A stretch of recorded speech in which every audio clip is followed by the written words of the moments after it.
में शक्ति भरी ऐसा एक उठा दा। जिन जवानों के पौरुष में शक्ति भरी तीर तेगा तमंचा चला कर गए, अपने मिट्टी पर मिट्टी बने बावरे, जन्मभूमि का सपना सजा कर गए। बाप विद्वान आप लोग बैठल हुआ, अगर जिंदगी मिलल हो तो जिंदगी में कुछ ऐसा कह देवे के चाहिए कि अपने कुल खानदान का नाम, अपने मिट्टी का नाम, अपने धरती का नाम, अपने जिला जवार का नाम ऊंचा हो जाए। वही का नाम जिंदगी है मालिक। इन आके अढ़ाई शेर खाए के और कहीं छेड़वाली डाके में 2-4 हुआ खाई गई, ओकर नाम जिंदगी। एक कव्वाली का टुकड़ा लगल,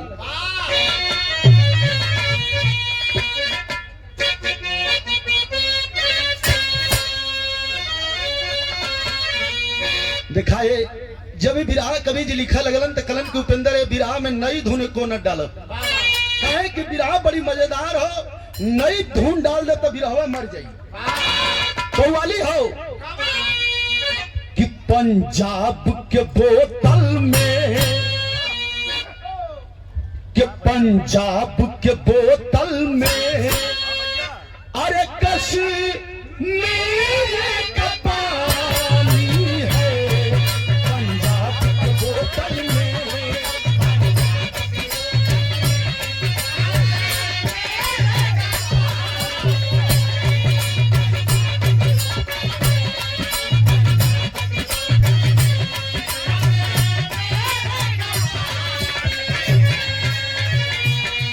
पंजाब के बोतल में कश्मीर का पानी है।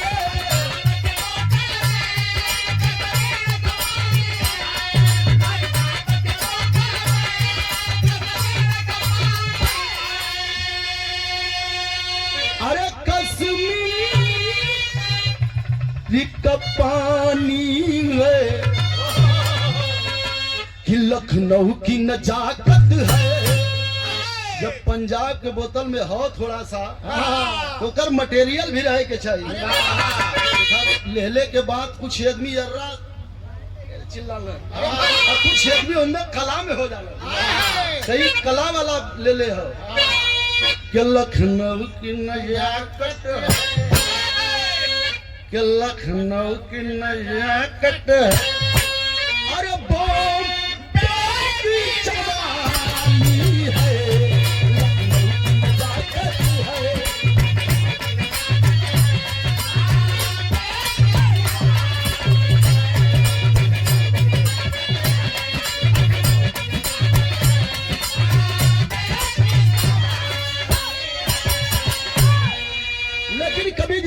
भाव लिखत हुन कि पीरों के घराने में, अरे पीरों के घराने में अरे बीरता की रवानी है, पीरों के घराने।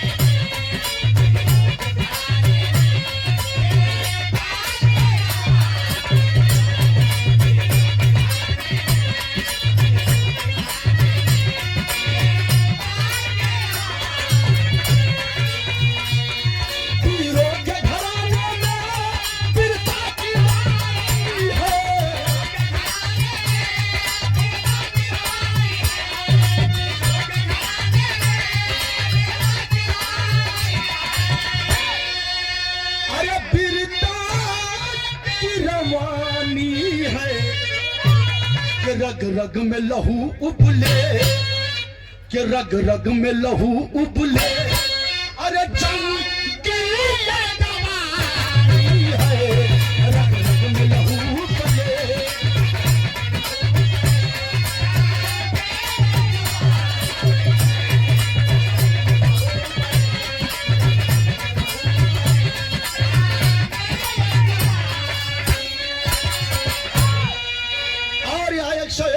पुरस्कार हमारे बड़े भैया मनोज शर्मा जी, चरणों में प्रणाम। सब भैया लोगन के प्रणाम बा।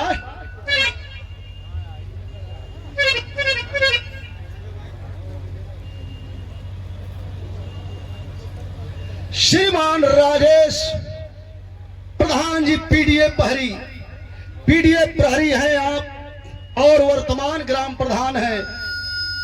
बरस्ता की धरती से 101 रुपए का पुरस्कार आपके श्री चरणों में प्रणाम। सब भैया लोगों के प्रणाम नमस्कार बा।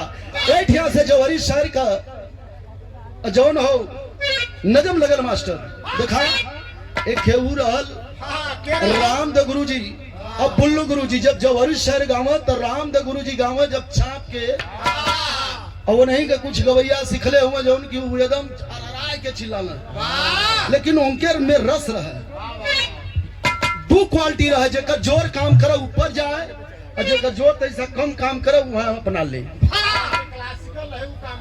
कैसे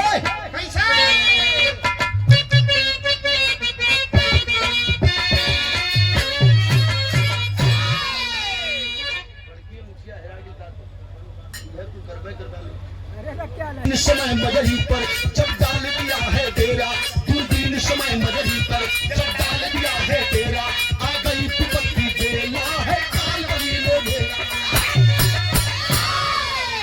लेकिन मजरी की बरहई पाती, मजरी की बरहई पाती लेकर जग्गू बंजारा, परवाना दुखो लेकर हरदी का पीठ पधारा। सौरू भैया से कहा लगलन कि भैया अब हम चनवा के साथे जवन हो हरदी जा बाजी हार गया लही और चनवा के साथे हरदी में जा। जब इतनी बतिया शवरू दादा सुनलन तो रोवा लगलन हो भैया, रो के कहा लगलन कि भैया तो क्या जीवन में कोनो तकलीफ ना देली, बेटा जैसन पलले है ज्यादा भैया का हरदी में जात हुआ यही छे रहा। लोरी कहलन नहीं भैया बाजी हार गल है तो चनवा के साथे हरदी में जा। वीर लोरी चनवा के साथे हरदी में चल गए बाबू, लेकिन इधर भाव समझा जब वही वीर लोरी हरदी में गईलन कुछ दिन बाद चनवा के कुछ दिन बाद देवसिया के मौका मिल गए।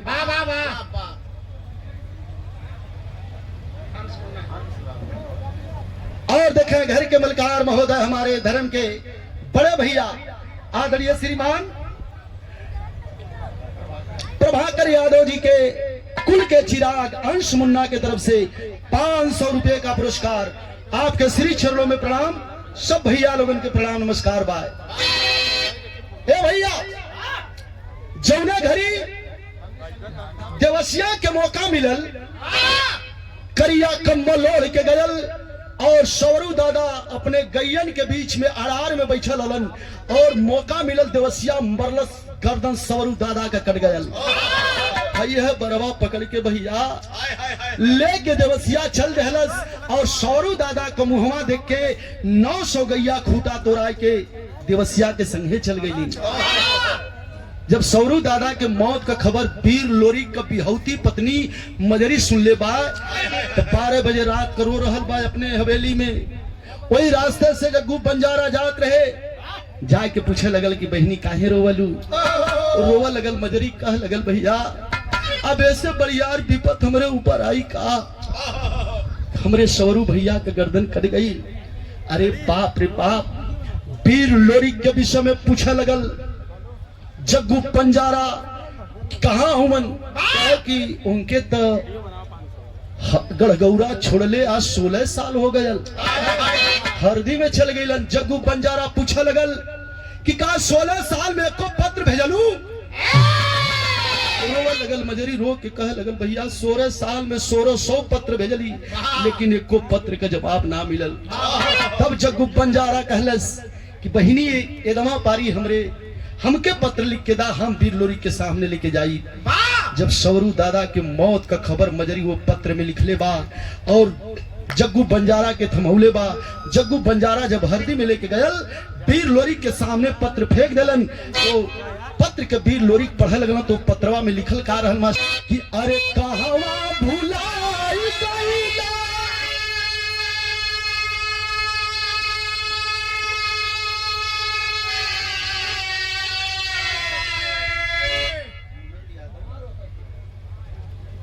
श्रीमान यह लिखले बा पत्र में। अरे उधारी का बस में सैया, अरे उधारी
बाकी सैया अरे उड़हरी के चक्कर में गईला आज ले लवट के गड़गौरा में ना आइला सवरू भैया का गर्दन कट गई। जब इतनी पथिया वीर लोरी सुनलन तो उनके पैर से जमीन खसक गई। जल्दी जल्दी गई